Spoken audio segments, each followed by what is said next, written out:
नमस्कार, मैं doctor Naimichand, assistant professor, government law college Pali. भारतीय दंड संहिता के अंतर्गत पिछले वीडियो में हमने देखा था सेक्शन 88 तक, जो सम्मति से संबंधित है। आज देखेंगे सेक्शन 89, जिसमें संरक्षक की सहमति के बारे में बात की गई है।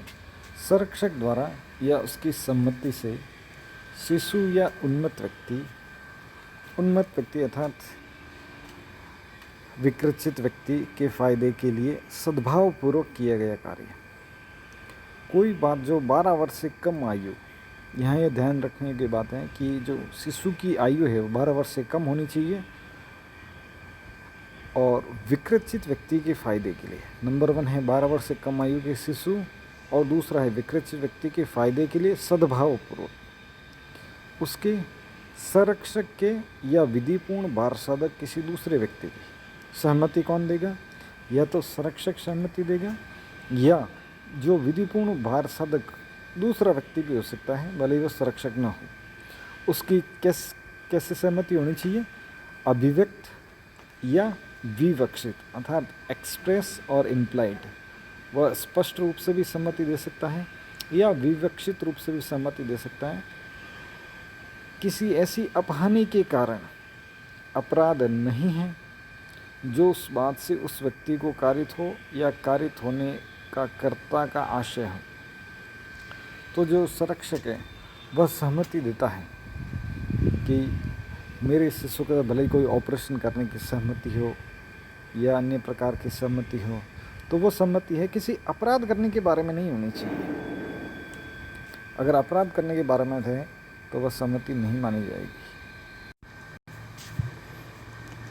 अपराध कारित करने की सहमति नहीं होनी चाहिए या उसके कारित करने का आशय हो या कारित होने की संभावना कर्ता को ज्ञान भी नहीं होना चाहिए। परंतु अब सेक्शन 89 के अपवाद हैं कि इस प्रकार की सहमति किस किस के अंतर्गत नहीं होनी चाहिए। इस धारा का विस्तार शासय मृत्यु कारित करना, वह सहमति किसी नाबालिग के, किसी भी व्यक्ति जो 12 वर्ष से कम आयु का है या विकृचित व्यक्ति की मृत्यु कारित करने की सहमति नहीं होनी चाहिए या मृत्यु कारित करने के प्रयत्न की भी सहमति नहीं होनी चाहिए। दूसरा अपवाद है, इस अपवाद का विस्तार मृत्यु या घोर उपत्ति के निवारण के या किसी घोर रोग या अंग शिथिल से मुक्त करने के प्रयोजन से भिन्न किसी प्रयोजन किसी ऐसी बात के करने पर न होगा। अर्थात किसके लिए सहमति दी जा सकती है कि उसके मृत्यु से बचाया जा सकता है या घोर उपत्ति के निवारण से बचाया जा सकता है या किसी घोर रोग या अंग क्षति से मुक्त करने के प्रयोजन से हो सकती है, लेकिन इसके अतिरिक्त इससे भिन्न नहीं होगी। अर्थात अगर कोई ऑपरेशन के लिए हालांकि डॉक्टर सहमति मांगता है कि आप इस सहमति पत्र पर हस्ताक्षर करोगे तभी हम इसका ऑपरेशन करेंगे, वहाँ सहमति देना आवश्यक है। या कोई विकृचित व्यक्ति है उसके ऑपरेशन करना आवश्यक है, तो उसके लिए सहमति देनी पड़ेगी। किसी प्रयोजन के लिए किसी ऐसी बात के करने पर न होगा जिससे करने वाला व्यक्ति जानता हो कि उससे मृत्यु कारित होना संभव है। तीसरा अपवाद है, इस अपवाद का विस्तार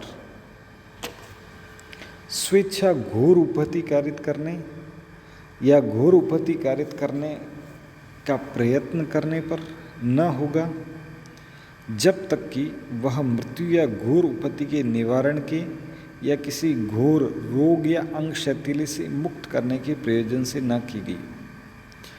इस अपवाद का विस्तार स्वेच्छा घोर उपत्ति कारित करने, स्वयं की इच्छा से घोर उपत्ति कारित करने के लिए भी सहमति नहीं दी जा सकती या घोर उपत्ति कारित करने का प्रयत्न करने के लिए भी सहमति नहीं दी जा सकती जब तक कि मृत्यु घोर उपत्ति के निवारण के लिए अर्थात उसको मृत्यु से बचाने के लिए घोर उपत्ति के निवारण के लिए सहमति दी जा सकती है या कोई घोर रोग या अंग शिथिल से मुक्त करने के लिए, कोई भी गंभीर रोग है या अंग शैथिल्य है उससे मुक्त करने के लिए सहमति दी जा सकती है। इसके अतिरिक्त सहमति नहीं दी जा सकती।